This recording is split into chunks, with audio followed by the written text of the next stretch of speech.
제79회 광복절 경축식은 사상 처음으로 반쪽 행사로 치러졌습니다. 김형석 독립기념관장 인사파문이 광복절 당일까지 이어진 건데요. 이런 가운데 윤 대통령은 광복절 경축사에서 이른바 8.15 통일 독트린을 발표하며 새로운 통일 담론을 제시했습니다. 광복절을 맞은 정치권 주요 현안을 이종근 시사평론가, 배종호 세한대 교수와 짚어보겠습니다. 어서 오십시오. 네, 안녕하세요. 예.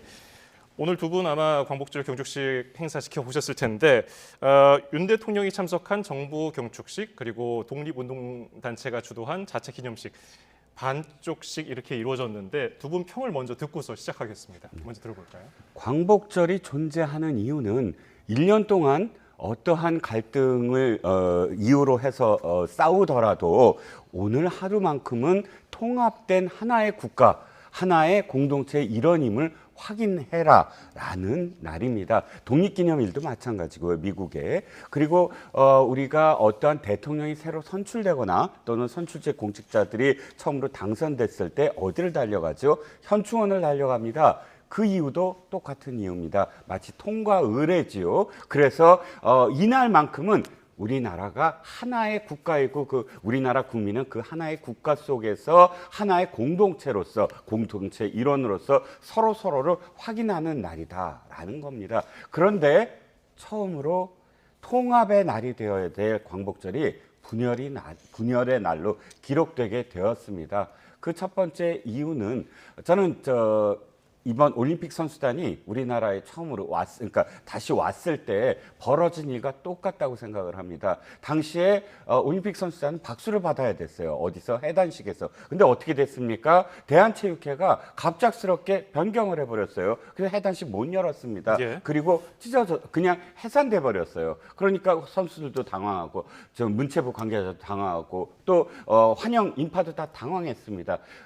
그 속내는 뭐냐 하면 대한체육회와 그다음에 문체부 간에 굉장히 큰 어떤 이견, 갈등이 6개월간 계속 되는 것을 지금 그렇게 표출한 거예요. 한마디만 더 드리면 이겁니다. 지금 대한체육회는 선수단을 생각하지 않았어요. 선수들을 생각하지 않았습니다. 선수들을 생각했다면 갈등은 갈등대로 나중에 부딪히면 될 일을 해단식 자체를 빌미로 해서 선수단을 이용을 해서 자신들의 불만을 표출했다. 이것은 저는 비난받아 마땅하다고 생각을 하고요. 광복회장 역시 나중에 또 말씀을 드리겠지만 과연 이게 옳은 것인가? 아무리 독립기념관장이 자기가 원하는 사람이 되지 않았더라도 순국 선열들이 오늘만큼은 그래 내가 이렇게 지킨 나라를 지금 후손들이 잘 이끌어가고 있구나라고 느끼게끔 해줘야 되는 것 아닙니까? 그런데도 불구하고 이렇게 다른 곳에서 다른 어떤 그 광복절 기념식을 했다라는 건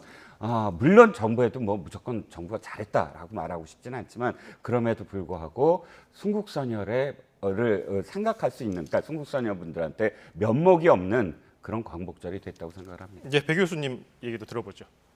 광복절이 이제 완전 빛을 발했죠. 광복절을 하는 이유는 독립운동의 뜻을 기리고 또 국민 모두가 다시 나라를 찾은 이 기쁨을 함께하기 위한 것 아니겠습니까? 그런데 반쪽 이 8.15 광복절 행사가 사상 처음으로 이루어졌어요.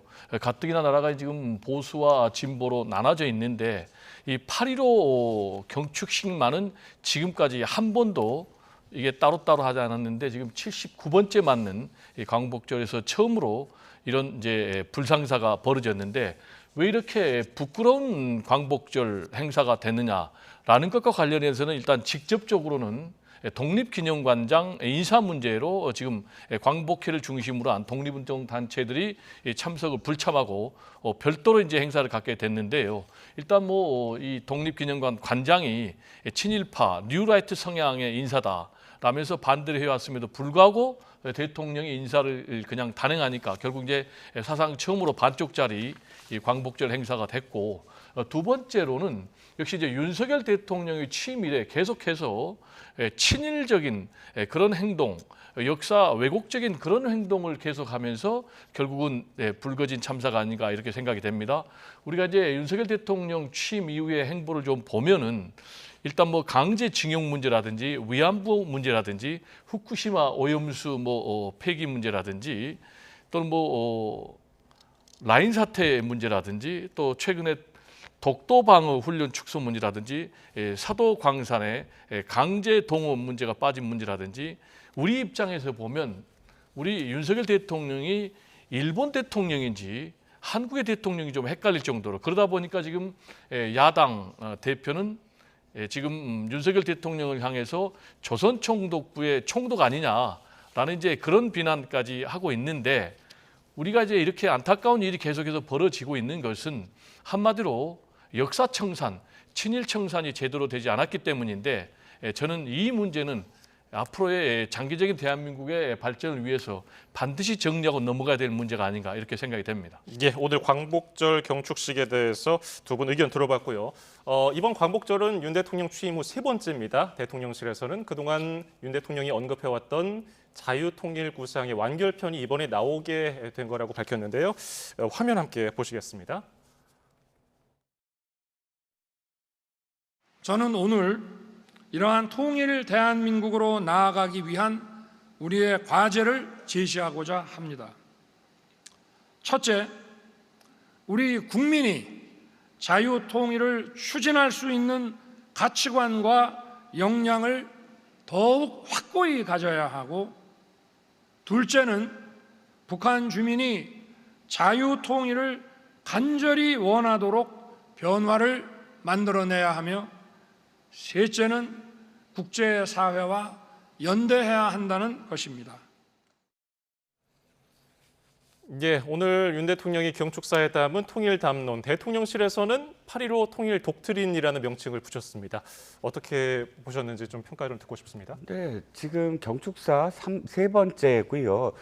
처음부터 이 세 번의 어떤 경축사를 보면 일관성 있게 관통하는 메시지가 있다. 그것은 자유민주주의를 기반으로 한 통일을 지향해야 한다. 그리고 북한이 변화해야 한다. 그리고 우리는 국제사회와 북한 인권의 개선에 대해서 연대해야 한다. 이 세 가지가 사실상 첫 번째 경축사부터 언급되어 있었고요. 예. 이번에는 그 지난번과 지지난번의 경축사에서 담긴 대북 관련된 그런 프로세스를 좀 더 구체적으로 완결했다. 이 의미가 있는 것 같아요. 저는 더 눈에 들어오는 건 북한 인권과 관련돼서 지금 펀드를 구성을 하고 또 북한 인권과 관련된 국제회의를 지금 개최하겠다라는 이 두 부분입니다. 역대 그 진보 정권이라고 하는 예를 들어서 노무현 정부나 혹은 또 특히 문재인 정부는 북한 인권과 관련해서 덮기만 하고 또 북한 인권과 관련된 유엔 기구를 아예 인정하지도 않고 이사를 선임하지도 않고 북한 인권이라는 어떤 언급조차도 하지 못하게 만들었거든요.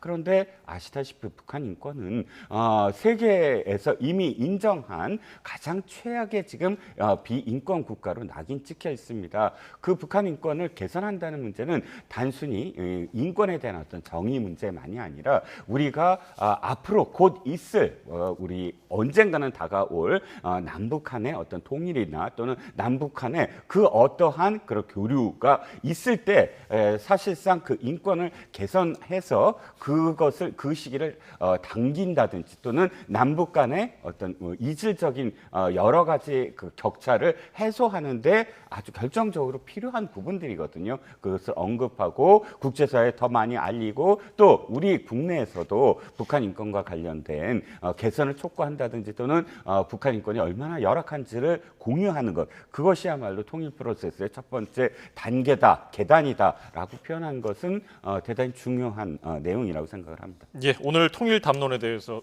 배 교수님은 어떻게 들으셨습니까? 뭐 8.15 닥트린이 한마디로 정리를 하면은 제가 볼 때는 뭐 흡수통일 선언이다 이렇게 좀 정리가 될 것 같아요. 지금 이제 우리나라의 공식 통일 방안은 김영삼 대통령이 1994년도에 발표했던 민족 공동체 통일 방안이 우리 정부의 공식 통일 방안입니다. 3단계 통일 방안인데요. 첫 번째는 이제 교류 협력, 그리고 두 번째는 남북 연합, 그리고 세 번째 통일 국가를 수립한 건데 지금 이거 이제 한 30년 지나니까 현실성이 좀 떨어진다라는 그런 인식 아래 이번에 이제 8.15 경축사를 통해서 윤석열 대통령이 8.15 독트린이라는 자신의 통일의 방향과 방안 또 뭐 전략 비전 등을 밝혔는데 한마디로 이게 이제 흡수 통일이라고 해석이 되다 보니까 북한 측에서 이걸 수용할 수 있겠는가? 라는 것과 관련해서는 전혀 수용할 수 없고 잘 아시겠지만은 박근혜 전 대통령 시절에도 이른바 통일대방론을 터뜨렸는데 이 통일대방론도 한마디로 얘기하면 흡수통일론인데 결국은 흔적도 없이 사라졌거든요. 그래서 이제 결국은 북한의 호응인데 이게 한마디로 흡수통일이다 보니까 북한 입장에서는 굉장히 불쾌할 것 같아요. 지금 이 윤석열 대통령의 통일 방안을 좀 살펴보면은 북한 주민들에게 뭐 정보를 접근하게 해서 자유의 가치를 누리게 해주겠다라는 이른바 자유의 북진선언의 내용이 좀 있는데 이 부분도 좀 굉장히 북한에서는 불쾌하게 생각할 것 같아요. 그리고 특히 이제 윤석열 대통령 같은 경우는 힘에 의한 평화를 강력하게 주장을 하고 있지 않습니까? 그래서 지금 대북 전단이 계속해서 살포가 되고 있고 여기에 또 대해서 북한에서는 또 오물풍선을 보내고 있는데 지금 윤석열 대통령 같은 경우는 아시겠지만 9.19 남북 군사 합의를 이제 폐기한 그런 상황이기 때문에요.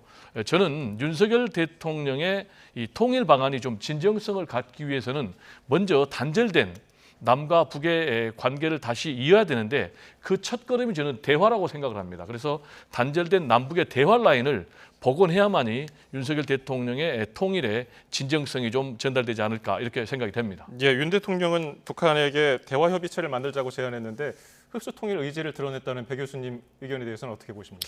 글쎄요, 저는 박근혜 대통령의 대방론은 결코 흡수 통일을 이야기하지 않았다고 생각을 합니다. 당시에도 이명박 대통령 한반도 프로세스나 혹은 지금 윤석열 대통령의 독트린 이 보수 정권에 지금 이어오는 어떤 맥락은 흡수냐 아니냐가 아니라 북한이 비핵화 선언을 한다든지 혹은 대화에 응할 수 있는 기본적인 전제 조건에 행동을 하라. 그러면 거기에 상응해서 원조라든지 또는 뭔가 그 협력의 모든 단계를 높이겠다라는 겁니다. 그런데 북한은 지금 어떻게 하고 있지요?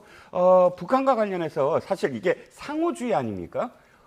북한이 우리한테 응하지 않고 도리어 더 고도화된 그런 이 도발을 감행하는데 우리더러 대화만 하라? 라는 건 상호주의가 아니고요. 더군다나 지금 통일 정책은 북한은 완전히 지금 바뀌었습니다. 우리가 새롭게 통일 정책을 나와야 되는 그런 이유 중에 하나입니다. 김영삼 대통령이 이야기했던 통일론이나 혹은 김대중 대통령, 노무현 대통령이 얘기했던 통일론 때는 북한이 유훈 정치, 즉 김일성과 김정일이 계속 유훈으로서 통일을 이야기하고 우리 민족이다.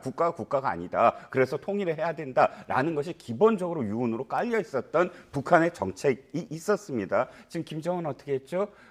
김일성과 김정일의 이 유적 이런 것들을 다 지금 부수고 있습니다. 유언 정치 다 원점으로 하고 우리를 대한민국이라고 부르기 시작했어요. 그러니까 통일 아니야. 우린 각각의 국가로 사는 거고 적대적인 국가야라고 선언을 했습니다. 그런데 여기서 옛날에 어떤 그런 독트린들을 그대로 이어서 아닙니다. 우린 민족입니다. 우리 통일합시다. 이렇게 얘기한다는 건 전 말이 안 된다고 생각하고요. 팩트 체크 차원에서 두 번째 얘기 두 가지만 얘기를 하면 예. 남북 군사 합의 있지 않습니까? 폐기를 누가 했습니까? 북한이 했습니다. 북한은 합의 이후에 3,000번을 위반을 했습니다. 근데 폐기 선언을 했다고 우리가 지금 폐기를 했다라고 이야기하는 건 국제법상에도 맞지 않고요. 그다음에 대북풍선을 윤 정부가 날린 거 아닙니다. 대북풍선 누가 날렸냐면 시민단체가 날렸습니다. 지금 대북풍선과 관련해서 윤 정부는 표현의 자유라는 부분으로 지금 거기에 대해서 무슨 법으로 금지하지 않을 뿐이지 시민단체와 대화를 하고 또 시민단체가 언제 어떻게 풍선을 날릴 것인지에 대해서 협의를 하자라는 입장을 보이고 있는 것이고요. 그런데 이게 우리가 군사적으로 마치 정부가 적극적으로 이것을 풍선을 보냈다. 그래서 저쪽에서 오물풍선을 보낸다. 이런 식의 어떤 지금 상황은 아니라는 거지요. 짧게 반론 듣고 넘어가겠습니다. 네, 일단 팩트 체크를 하니까요. 말씀드리면 일단 대북 전단을 살펴하면 결국은 북한은 오물풍선으로 대응을 합니다. 그래서 이 악순환은 막아야 될 필요가 분명히 있는 것 같고요. 북한이 이 남북 9.19 군사합의 파기를 먼저 선언한 것은 맞습니다. 그렇다면은 우리도 꼭 똑같이 해야 됩니까? 그렇게 해서 우리가 얻을 것이 뭐가 있죠? 남북 간의 군사적인 긴장만 고조되고 결국 이제 남북 간의 군사 긴장이 고조되면 또 어떻게 되겠습니까? 한국의 이 안보 리스크가 높아지면서 디스카운트가 또 작동하고 한국의 신인도가 굉장히 떨어지기 때문에 저는 남북 관계가 어떻게든지 교류와 또 협력, 평화로 가서 또 우리 경제가 안정적으로 작동할 수 있도록 윤석열 대통령이 이 부분에 대해서는 앞장서야 된다라는 얘기를 좀 강조하고 싶습니다. 예. 광복절 경축사에서 통일 담론의 많은 부분이 할애가 됐는데 대조적으로 일본에 대한 메시지는 없었거든요. 이 점은 어떻게 보셨는지 좀 들어볼까요? 이 부분이 이제 굉장히 좀 실망스럽고 이상하다 이런 생각이 듭니다. 통상 이제 8.15 광복절 대통령의 경축사하면은 반드시 일제의 침략의 만행에 대해서 지적을 해야 되는 거예요. 그리고 반성과 사죄를 촉구를 해야 되는데 이 부분이 완전 송두리째 빠졌거든요. 그리고 이제 키워드 중심으로 좀 살펴보면은 지금 자유에 대해서는 50번, 그리고 통일에 대해서는 36번, 광복에 대해서는 6번, 일본에 대해서는 2번이 언급이 됐는데 제가 자세히 보니까 일제라는 단어는 하나밖에 없단 말이에요. 그래서 오죽하면은 일본의 언론들조차도 이 부분이 좀 이례적으로 빠졌다. 그래서 좀 뭐 미래지향적인 한일 관계를 만들기 위해서 윤석열 대통령이 이렇게 한 것이 아닌가 이렇게 생각이 되는데 이런 윤석열 대통령의 8.15 경축사를 과연 국민들이 이걸 용납할 수 있겠는가라는 좀 그런 의문이 듭니다. 예, 대통령실 관계자는 일본에 대한 메시지가 없는 것이 진정한 극일이다 이렇게 얘기했는데 어떻게 들으셨습니까? 글쎄요, 대통령이 연설하는 게 가장 중요한 게 두 순간이 있습니다. 물론 뭐 경축사도 있고 또 6.25와 관련된 추념사도 있고 하지만 3.1절 기념식에 경축사는 아니죠. 기념사하고 그다음에 8.15 경축사 이렇게 두 번이 하나 대북 정책이나 대일 정책의 새로운 패러다임을 이야기하는 그런 순간들이고 3.1절에 대일 정책을 얘기했다면 8.15의 대북 정책을 이야기하던 대통령도 참 많았습니다. 이를테면 또 거꾸로도 됐어요. 지난번 문재인 대통령 때 2020년 8.15 경축사 때는 제목이 이렇게 나갔습니다. 연합뉴스 제목인데 북한을 한 번도 언급하지 않은 경축사가 처음이다. 아니 8.15인데 당연히 일본만 얘기한다 지금 이렇게 생각하시는 분들도 있지만 사실은 대북 정책 이야기하는 부분으로 8.15를 이야기하는 부분도 많았어요. 그런데 거꾸로 그때는 북한 언급 안 했다고 지적을 받았고 또 2021년 마지막 문재인 대통령의 경축사를 보면 연합뉴스 제목입니다. 마지막 경축사 대일 새로운 제안 하나도 없었다. 이렇게 나왔습니다. 그러니까 뭐 일본에 대한 어떤 제안이나 이게 없었다고 해서 무슨 뭐 비판한다거나 그럴 일은 아니라고 보고요. 마지막으로 지금 대통령실은 이런 생각을 갖고 있는 것 같아요. 1인당 뭐 국민소득 또 국민총소득이나 국내 총생산이 작년과 올해 일본을 넘어섰거든요. 그 정도는 사실 프라이드를 가질 만하다. 그러니까 특히나 지금 젊은 세대, MZ 세대들은 우리 뭐 50, 60 세대와는 달라서 일본에 대해서 무슨 뭐 컴플렉스를 갖고 있거나 전혀 그렇지 않고 또 뭐 경쟁 정도도 아닌 그런 굉장히 뭐랄까 자신감 있는 그런 세대가 있습니다. 그런 세대를 생각한다면 우리가 뭐 일본에 대해서 이제는 더 이상 이런 컴플렉스에서 좀 벗어날 때가 아닌가라는 시각을 아마 대통령실이 갖고 있는 것 같습니다. 제가 예, 짧게 부탁드립니다. 첨언을 하면요. 지난해 8.15 광복절 경축사에서 윤석열 대통령이 일본을 향해서 뭐라고 표현했냐면 가치를 공유하고 또 공동 이익을 추구하는 이 대한민국의 파트너다 이렇게 얘기를 했거든요. 그런데 이번에 또 8.15 경축사에서도 역시 일본의 침략에 대해서 한마디도 언급을 안 했거든요. 이건 이제 8.15 경축사하고는 기본적으로 거리가 있는 것이죠. 그렇다면은 이런 이제 경축사가 의미하는 게 뭐냐?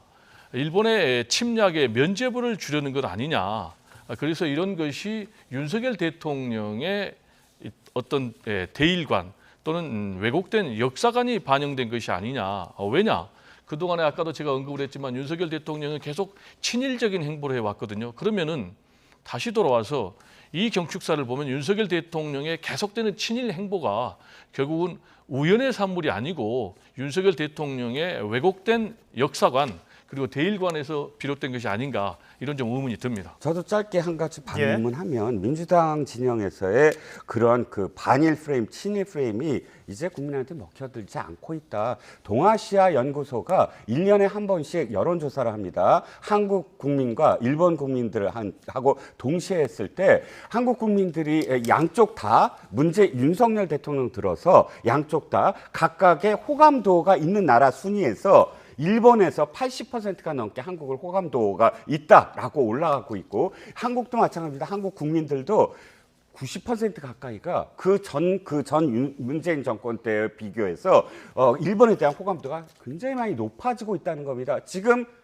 일본에 그 어느 때보다 많은 사람들이 관광을 가고요. 일본에 대해서 그렇게 무슨 반일 감정을 또다시 죽창을 들자 이런 분위기가 아니라는 겁니다. 그런데 아직까지도 또다시 친일이 어떻고 반일이 어떻고 해서 어떻게든 일본과의 어떤 관계를 나쁜 방향으로 문재인 정부 때처럼 나쁜 방향으로 가져가려고 하는 것이 과연 어떤 이득이 있을까라는 점도 좀 돌아봐야 된다는 겁니다. 예, 다음 키워드로 살펴보죠. 오늘 대통령 경축사를 두고 정치권 평가도 아주 엇갈렸습니다.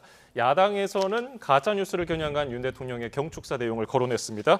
화면으로 먼저 만나보시겠습니다. 지금 가짜 뉴스는 하나의 대규모 산업이 됐습니다. 사이비 지식인들은 가짜 뉴스를 상품으로 포장하여 유통하며 기득권 이익 집단을 형성하고 있습니다. 이들이 바로 우리의 앞날을 가로막는 반자유 세력, 반통일 세력입니다. 검은 선동 세력에 맞서 자유의 가치 체계를 지켜내려면 우리 국민들이 진실의 힘으로 무장하여 맞서 싸워야 합니다. 네, 방금 들으신 이 대목을 두고 민주당에서는 국민을 철저하게 편가르고 있다고 비판했습니다. 어떻게 들으셨습니까? 제가 볼 때는 편가르기는 분명한 것 같아요. 왜냐하면 지난번 8.15 경축사에서도 윤석열 대통령은 편가르기 메시지를 아주 강력하게 보냈거든요. 사실상 야당 그리고 시민사회단체를 향해서 반국가 세력이라면서 갈라치기를 했는데 이번에는 표현만 바뀌었습니다. 반자유 세력, 반통일 세력, 검은 선동 세력. 사실 이제 표현만 바뀌었는데 아시겠지만 우리 국가 기념일 중에서 그래도 보수 진보 여야가 하나 돼서 국민 통합을 노래했던 그 기념일이 이 8.15 광복절 기념식입니다. 그런데 안타깝게도 계속해서 윤석열 대통령은 국민 통합보다는 국민 분열적인 메시지를 내놓고 있고 그 결과적으로 79년 만에 처음으로 8.15 광복절이 갈라치기 해서 지금 나눠서 지금 열렸는데 윤석열 대통령은 특히 여소야대 상황 극단적인 여소야대 상황에서 본인이 성공한 대통령으로 가기 위해서는 국민 통합, 특히 야당의 협조가 필요합니다. 그래서 저는 앞으로 윤석열 대통령께서 이런 갈라치기 메시지를 통해서 보수 지지층을 결집해서 자신의 임기를 채우겠다라는 그런 판단은 굉장히 잘못된 판단이다. 협치에 좀 시동을 걸어야 된다라는 얘기를 좀 드리고 싶습니다. 예, 가짜 뉴스를 지적한 윤석열 대통령에 대해서 민주당이 국민을 편가르고 있다는 평론을 내렸는데 이 점은 어떻게 평가하십니까? 자, 전 세계가 지금 가짜 뉴스에 대해서 전쟁을 선포했습니다. 특히 영국 폭동, 2주간의 폭동이 뭐 때문에 일어났죠? 어린이들을 살해한 살해범이 지금 무슬림이다. 그리고 이민자다. 그러니까 극우 폭동이 일어났습니다. 영국 정부가 아무리 기독교도이고 웨스햄 출신이다라고 지금 진실을 얘기해도 아닙니다. 가짜뉴스 선동자들은 계속 무슬림이라고 해서 폭동을 계속 일으키고 있습니다. 미국도 마찬가지입니다. 전 세계가 똑같아요. 지금 이 워딩에서 만약에 우리를 지칭하는 거야 라고 한다면 그 지칭하는 사람들은 가짜뉴스를 지금 퍼뜨리는 사람이나 다름없습니다. 아직도 천안함이 폭침이 아니다. 북한의 폭침이 아니다라고 주장한 사람이 지금 민주당의 국회의원이 됐습니다. 천안함 유족들이 그 사람한테 끊임없이 사과를 요구해도 그 사람은 눈 하나 깜짝하지 않습니다. 가짜뉴스입니다. 인정 안 하십니까? 그게 가짜 뉴스라는 것을. 그것만이 아니죠. 지금 여기에 나오는 사이비 지식인, 제가 김어준이라고 한번 통칭을 해보겠습니다. 그 사람이 지금까지 영화를 만드는데 그 영화들 뭔지 아십니까? 세월호에 대한 음모론부터 시작을 해서 부정선거, 그다음에 천안함 폭침이 북한이 아니다, 이런 거를 펀드로 해서 영화로 해갖고 다 사실이 아닌데 음모론 퍼뜨렸습니다. 사과 한마디 안 했어요. 그런 김어준이 하는 방송에 지금 민주당의 후보들이 가서 어떻게 했습니까? 뭐 무릎 꿇고 절을 하면서 공천 주셔서 감사합니다 하고 있습니다. 만약에 이게 선전선동이라고 생각을 한다면 가짜 뉴스를 확산하지 않고 같이 목소리를 높여서 가짜뉴스 확산하지 맙시다 하고 이야기해야 당연한 건데, 이것을 우리들 보고 하는 얘기다라고 한다면 도리어 그것이 캥기는 데 있는 게 아닌가? 아니, 음모론은 확산시키지 않고 그다음에 진실만 이야기하면 이런 얘기에 자기들이라고 생각하지 않을 수 있다고 저는 생각하거든요. 예, 알겠습니다. 오늘 광복절 경축사 얘기는 여기서 아쉽지만 마무리하고요. 정치권 현안도 좀 살펴보겠습니다. 김건희 여사 명품백 수수 의혹을 조사하던 국민권익위원회 간부 사망 사건을 두고 공방이 이어지고 있죠. 민주당 전현희 의원의 발언을 두고 또 논란이 커졌습니다. 함께 들어보시겠습니다. 권익위 직원들 한번 만나서 보세요. 창피한 줄 아세요? 예, 여당은 물론 대통령실도 거세게 반발했는데요. 대통령실은 민주당의 공식적인 사과와 납득할 만한 설명을 요구하고 있습니다. 전 의원의 발언 파장이 얼마나 커질 것으로 보십니까? 글쎄요, 이게 쉽지 않네요. 그러니까 아무리 비판을 하고 아무리 지적을 하더라도 진짜 넘어야 되지 않을 할 레드라인, 금도가 있지 않습니까? 그런데 살인자라고 이야기하는 건 그만큼 책임을 져야 될 발언이라고 저는 생각해요. 그 어떤 발언보다. 왜냐하면 명확하게 범죄자 중에서도 가장 사실 우리 공동체에서 함께하지 못할 그런 범죄자가 살인자라는 거 아닙니까? 사람을 죽였다라는 것인데, 그렇게 지칭하려면 정말로 그것에 대해서 자기가 책임이 지지 않으려면 공식석상에서 저렇게 말을 못 하거든요. 그런데 우리가 상식적으로 바라봤을 때, 자, 권익위에 어떤 분이 참 안타까운 어떤 죽음을 맞이했습니다. 그런데 살인을 했다라고 직접적으로 이야기할 수 있는 그런 개연성이 얼마나 있을까요? 거기에 송석준 의원은 계속 이야기하지만 송석준 의원의 워딩을 보면 이겁니다. 지금 왜 검사 소추를 하는 탄핵 청문회에서 지금 권익위 얘기를 하느냐? 이건 의사진행 발언이 아니다라고 했더니 여당이 책임이 있다라고 전현희 의원이 맞받아쳤습니다. 그러자 송석준 의원이 권익위원장이지 않았느냐, 그러니까 본인도 책임이 있지 않았느냐, 여기에 대해서 이제 야당이 김건희가 살인자다부터 시작을 해서 장경태 의원이 지금 김건희 여사 때문에 300만 원 때문에 사람이 죽었다 이렇게 표현을 합니다. 그러니까 사람이 죽었다거나 살인자라고 이야기한 분들은 그렇게 이야기한 책임을 져야죠. 그 책임이 아마 제명으로 지금 이야기하고 있는데, 그 제명을 안 당하려면 살인자라는 근거를 대고 떳떳하게 법에 의해서 그러니까 재판에 의해서 근거를 대시면 됩니다. 이렇게 할 자신이 없다면 사실 사과를 해야죠. 예. 어떻게 살인자라는 말을 국회에서 할 알겠습니다. 수가 있습니다. 민주당은 송석준 국민의힘 의원을 겨냥하고 있습니다. 이번 논란 어떻게 보십니까? 일단 팩트를 좀 정확하게 얘기를 해야 될 것 같아요. 이게 문제가 된 것은 결국 이제 죽음의 책임이 누가 있느냐라는 것과 관련해서 문제 제기를 한 사람은 송석준 국민의힘 의원이에요. 그분이 먼저 국민권익위의 부패국장, 반부패국장 직무 대리의 죽음에 전현희 의원의 책임도 있다, 본인은 책임이 없느냐라고 얘기를 하니까 전현희 의원이 여기에 발끈해 가지고 김건희, 윤석열 대통령이 살인자다 이렇게 얘기를 한 거예요. 그런데 이걸 가지고 마치 김건희 여사에 대해서 전현희 의원이 먼저, 그리고 또 일방적으로 살인자다라고 얘기한 것은 팩트하고 좀 맞지 않고요. 역시 이제 중요한 것은 두 사람의 발언이 다 저는 적절하지 않았다고 봅니다. 그래서 이 발언의 파장보다는 역시 본질은 이 국민권익위의 국장 대리가 왜 죽었느냐라는 거예요. 죽음은 분명해요. 본인이 유서도 남겼고 주변에 지인들에게 남긴 이유는 뭐냐면은 양심의 압박을 너무 많이 받았다라는 거예요. 국민권익위의 상급자들로부터 어떤 압박을 받았느냐? 본인은 이 사안이 반드시 수사기관에 이첩을 해야 되는 건데 수뇌부들은 이첩을 안 해야 된다라는 거예요. 그러니까 결국은 여기에 본인이 압박과 양심의 가책을 받아서 본인이 극단적인 선택을 했거든요. 그러면 이 죽음의 진상을 밝히려면은 과연 누가 이 극단적인 선택을 한 국장 직무대리에게 압력을 행했는지, 그리고 어떤 압력을 행했는지, 그리고 이게 법에 위반된 것인지, 이런 부분에 대해서 저는 수사를 해야 된다, 이런 생각을 갖고 있습니다. 알겠습니다. 아쉽지만 오늘은 여기서 마무리하도록 하죠. 뜨거운 정치권 주요 현안, 이종근 시사평론가, 배종호 세한대 교수였습니다. 두 분 감사합니다. 네, 감사합니다.